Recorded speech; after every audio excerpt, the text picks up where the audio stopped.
Hey everyone, and welcome to Already Cancelled. I'm Peter, that is Connor, and we are going to talk about Star Trek, the original series, Season 2, Episode 17. It's called A Piece of the Action. And if I could do a Chicago accent, I'd have given it a go. But I can't, so that's all you're getting. So, full spoilers for the episode, as always. So, I didn't really remember what the plot of this one was, but yeah, I always remembered there was a gangster episode. So sure enough, that's what this one is. Basically, the gist of this episode is that there was a planet where about 100 years ago, a Federation ship of some kind basically polluted the culture by leaving stuff behind. Yeah, they mentioned it was before the Prime Directive of non-interference. They also mention, of course, it's before before current technology, so it was it took 100 years for the signal to reach the Earth. It was a classic radio wave transmission. Yeah. So it took 100 years to reach the Earth, and therefore that's why the ship's only shown up now. And they've had generations at this point go past before anyone showed up. But so it's a planet where, because they got a book about 1920 Chicago gang culture, they've basically used that as their Bible, and everyone's walking around with Tommy guns, and they've got all the suits and hats on, and they're all talking like wise guys and all the rest of it, and they solve everything by that, and the entire planet is split into about 12 territories, give or take, of all the different mob bosses.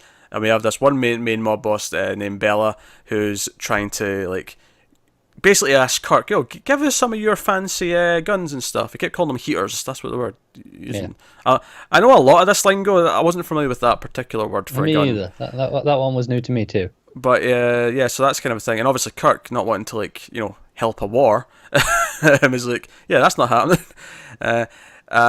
So Kirk and Spock and McCoy get captured for a bit. There's a bit of cat and mouse. Then they get taken by another mob boss named Krakow. There's a bit of a negotiation until ultimately Kirk realizes to solve this problem, he has to speak in their terms. So he kind of arranges it as if he's another mob boss, talking them into giving them taking their territory. He's the one above them. Yeah, it's I'll give you a piece of the action kind of thing. Yeah. And that's the gist of the episode. So I suppose I'll ask the question, Connor, did you enjoy a piece of the action? I will start by saying I typically don't really enjoy mob gangster stories. Okay. But weirdly, this was stupidly enough worked. The absurdity of it. Yeah. I liked it a fair amount. I do have some criticisms. My main criticism being, I was by the end of the episode, I was sick of them being either captured or betrayed by mob bosses, because it happened 6 times by the time we finished.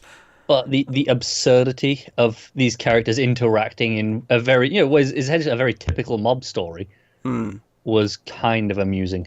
Yeah, Kirk eventually realizes that he has to speak in their terms so they understand. Yeah, and eventually it'll basically trick them into going down a better path in the long run. Yeah. Because at the end he's like, oh yeah, we'll take 40% of the take, and Spock's like, but we're taking 40% of the money. Are we really sending a ship here every so often to collect this 40%? He's like, nah, we'll put it aside to sort of help with their development and train them into a better way of life and get them away from this gradually. But they can't just overnight take their entire culture and but the justification here though is that they're fixing the mistake that was already made. It's not that they're manipulating. They're trying to now. Reset it back to how it should be. So everyone's got the accents, and they've got the Tommy guns and wise guy this. So it kind of plays with those tropes. When the mob boss says that he's going to have someone come and pick them up, he has 2 guys pick them up with Tommy guns. That's kind of what he meant, and those kind of ideas. But it is a very light-hearted episode. I think there's never any kind of real danger or stakes to it. You never feel like anyone's actually in danger. You're just kind of waiting for Scotty or someone to beam someone up. And at one point they beam Krakow, the second mob boss, up, and he's like, oh, what's going on? Where am I? And then he's outnumbered, and it's kind of like Kirk, Spock, and McCoy are just going along with the stupidity until they can work things out. Yeah. Which does make for some fun moments. When they put the suits on, you've got Kirk and Spock in the suits with the Tommy guns, Kirk trying to drive a car. That was very amusing. With the car? It's how hard can it be? And he struggles. He struggles a lot. Yeah. Yeah, I don't know if I buy that Spock would happen to have this random bit of trivia. He's like, I believe, Captain, that they had this device called a clutch. Like, it seems really specific if he doesn't know specifically about cars, if that makes sense. It does. That'd be like, I don't know. See, this is the thing. I can't even give you an example because I'd have to know about the subject to do it. But that'd be like me having no interest in, I don't know, horse wagons, but knowing the name of like something really specific in a horse wagon. Does that make sense? Yeah, I'm with you. Yeah, I don't know. There again, Spock's Vulcan. I don't know. Yeah, Spock just has tons. I think he has more knowledge about cars than he lets on. But okay. basically, he doesn't want to undermine Kirk completely. It's just like, hey, you want to try the clutch? I think that'll do the trick. And but then Kirk still gets to feel like, okay, I got this. Yeah, because it all boils down that they're eventually going to show force. You know, or not in a serious way, but eventually the beam, like, you know, the Enterprise fires down like a stun beam. Yeah. And, like, knocks out. Look, we can do this. Yeah, knocks out like this entire, like, you know, 2 sets of gangs, like, and all the mob boss like, you know what, no, 40% seems quite reasonable. Yeah, let's just do 40%. Yeah. They play out. It's like, yeah. They only stunned them, but if they can do that, they could have killed him. I did like Spock's kind of reaction to everything, where he's just like, this is completely illogical. Nothing is logical about the way this world works. Yeah. And it's like, you're right, yeah. The way when these things happen, nothing was logical about it. Like, nothing's accomplished with this. Yeah. But Kirk does point out that their ultimate goal to unite everything and make it under one kind of, you know, united kind of system is actually where they should be heading. Yeah, it's just they're doing it with bloodshed and wars. They're on the right path in terms of where they should end up, but the journey is wrong. Yeah, so it's all power trips and blood and violence, whereas it should just be diplomacy and, you know, coming to an agreement of some kind. Yeah. But no, it's kind of fun in those terms, like, because you have like all this, like, you're almost sick of the dialect by the end of the episode. Yeah, I think it is a little overlong. Yeah, because they're constantly saying things like "wise guy" and using slang, and, you know, put him on ice. Like, they say that like 4 times, like, put him on ice, which just means, you know, lock him in a room. Yeah. You know? There's only so many gangster terms apparently. Yeah. And it turns out you try and throw them all in, you run out pretty quick. Yeah.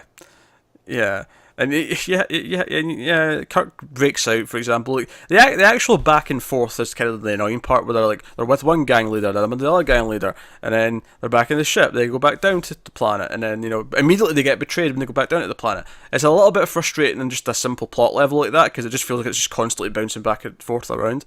Yeah. But it's not too bad because of the silliness kind of lends itself to it. Just about, like, if this was a normal episode, if it wasn't that, but you took that structure, it would be incredibly irritating. I think honestly, my only real problem with it, really, when I'm thinking about it, is that when when Spock and McCoy, they go back in the ship, and then they decide to beam back down, and Bella's like, hey, come back down, we'll talk this through, you can trust me, we'll cooperate. And they beam down, and immediately 2 guys pop out with Tommy guns, and it's like, oh, you've betrayed us again, and they hand over their phasers. I really thought, oh, well, they were expecting that, so they had a plan. They've got like a card up their sleeves, as it were. Yeah. But then nothing, like, they didn't have anything planned. They just came down and got captured immediately. Yeah, it was pretty stupid of them, wasn't it? Yeah, I was expecting some sort of swerve, like they had something planned, but nothing. Just, it's just, I don't get it, but it's still stupid enough that it's enjoyable even while it's happening. So I don't really complain too much. Did you enjoy Kirk's made up card game to confuse the gangsters? Oh, that was a lot of fun. I did. I think that's something I've seen somewhere before. That idea of feeling like, oh, hey, you don't know these rules, so we'll do it these ways, and just kind of, oh, would you look at that? It's exactly what you needed. Isn't that convenient? No matter what it is that comes out of the deck. Yeah, I mean, it was maybe going a little bit too far when he started saying things like, well, that means this, but unless it's Tuesday. If it's Tuesday, then it doesn't mean that. Like, okay, right. Yeah, and if you're playing at night, it means this, but if you're playing on Saturday at day, it's something else. Yeah. What I think is weird about it is that I think up until Kirk mentioned they were going to like use the money they were getting to funnel the development and like train them into being better. For a little bit, I was like, you know, is this kind of like a bit sketchy? It's all a bit sketchy. Not so much that I think he's actually taking the money, because I don't think he is. Just the way you're kind of forcing them into this, and the way that you're basically saying, like, you're leaving them to always be like this. It didn't seem like he was actually fixing the problem until he said at the end, "Oh, we'll use that money to sort of train them gradually." Okay, fair enough. Right, you've got to and he the presumably moral was point. fixing the problem even before that a little bit because like it was like, okay, well, you're in charge, you're the second, so you two don't need to you don't need to fight anymore because you're all working on the same system. So in theory, that should cut down the conflict anyway. Yeah, but did they take that at face value? Like, doesn't man number 2 think, no, I should be number 1? But they do seem to take it at face value, don't they? Or at least Yeah, in the moment, yeah. Yeah, but only because they've been threatened with this giant phaser thing. It could be a case of, give it 3 years and they'll be backstabbing all over again. Yeah, so... No, I mean, I think it's a fun episode. I wouldn't necessarily say it's got any real depth to it, or, like... I think there's potential for depth. I do love the idea of, like, this random book became a Bible, and they modelled their life after that. Like, that is kind of funny. Like, it almost makes me wish we got a sequel to this episode with a different book. Yeah. Well, I mean, we get the joke at the end that McCoy left his communicator. Yeah, and they're taking the piss out of him, it'd saying... be funny to see it again in the future going, okay, what do they look like now? Now that's the thing that changed. Yeah, they cracked science from his communicator, and everything was like the basis of where they could go technologically. So what did they do with that? Yeah. This is fun stuff. I did think the way it freeze framed at the end was a little bit weird. Yeah, it was. You don't see that very often. No, usually it fades to black, cuts to the ship or whatever. Yeah, I think the most common is a shot of the ship going through space. Yeah, which actually, I don't know if it actually cuts to a shot of the ship or if it's just the first freeze frame in the credits is the ship. So I'm misremembering it. But either way, the actual final moment in the bridge is like this freeze frame after he says, joking about them getting a piece of the action. Yeah. They'll be coming to tell us we can get a piece of their action, kind of thing. And it was okay. It's it's not a bad episode. Like I had a decent enough time watching it. It's one that I can't say it's a good episode because it has some real structural problems. But it's pretty enjoyable still, despite that. Just based on the concept. Sometimes I wouldn't necessarily want more of it. Sometimes these throwaway episodes are really tedious because, okay, it'll be Kirk and Co. in this culture of some kind, and they'll be kind of like clashing with it. At least this one, you get a sense they're having a lot of fun with it, whereas typically usually it'll be a made-up culture, which, I mean, I guess this kind of is, but it's based on a real thing. Yeah, I think the problem, a lot of the cultures are just like, oh, they've got no technology, they're all this, and they're all very samey, whereas this is very specific. This is mobsters. Yeah. You know what mobsters are, you know we can have fun with mobsters, so let's do it. Yeah, it'll be an undeveloped culture, possibly with some sort of godlike figure that rules over them. And that's like a lot of the bad episodes. How many times have we seen that? Oh, so many times. It's funny, actually. I was making the video thumbnails for the rest of the season today, and next episode I think looks fine. But just the screenshots of episode 19, I was like, oh god, this looks bad. Uh-oh. I was just getting that sense just from just a couple of images while I was getting one for the thumbnail. I was like, oh god, this looks like a stinker. I could be wrong. Maybe it may end up being great for all I know. It's funny. I know I've mentioned before. When we started, I'd watched through X amount of Star Trek before. I'm getting close. I don't know the exact point, but it was around here that I'd stopped watching before. So I haven't got much left before I'm in completely. I mean, next episode could be completely new for all I know. Yeah, season 3 will be completely new for me. That said, it's been so long that I barely remember a lot of these anyway. It's true. I mean, there's the odd one that I'm like, oh, I remember this one, or as I'm going, I'll be like, oh, okay, I remember what this one is, but not necessarily a lot of the moments. Yeah, do you think I remembered the Gamesters of Trescalon last week? You think I remembered that one? I think you just butchered the title, so Trescalon, whatever. It was a made-up word. It's fine. It was. I'm trying. It just sounds wrong when you say it. I'm actually going to check now. Triskelion. Triskelion, fine. Yeah. I'm just proving your point of it was that unmemorable. You can't even remember the title of it a week later, let alone what happened in the episode when you watched it however many years ago. That is fair. But, I remember City on the Edge of Forever. I remember...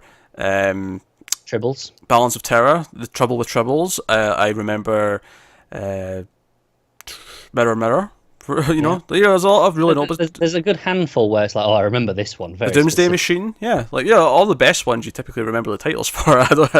Last week's I can't remember the title, so there you go. But anyway, that's been a piece of the action. Probably won't remember that title very long. Well, this one I might remember just because it's kind of A thing. yeah, it's a thing. It's like a phrase. It's a a phrase from that time period. Yeah. But I'm not going to place any bets on it. We'll see when we do our end of season video. You know, where we do the best and worst. Top five and whatnot. Yeah. Yeah. We'll see if you remember it then. Yeah. So that's this week's Star Trek. So by all means, let us know what you thought of this one in the comments and stuff. Like, subscribe, get us on the Twitters at mailed_fuzz for channel updates. If you want to support the channel, head over to patreon.com/mailfuzztv. At the dollar tier, you get these a week early, so maybe that's of interest to you. And yeah, you get a link to that in the description and in the corner of the video. But otherwise, that is it. So thank you once again for watching or listening. We always appreciate it. Keep watching TV, guys. We'll see you next time.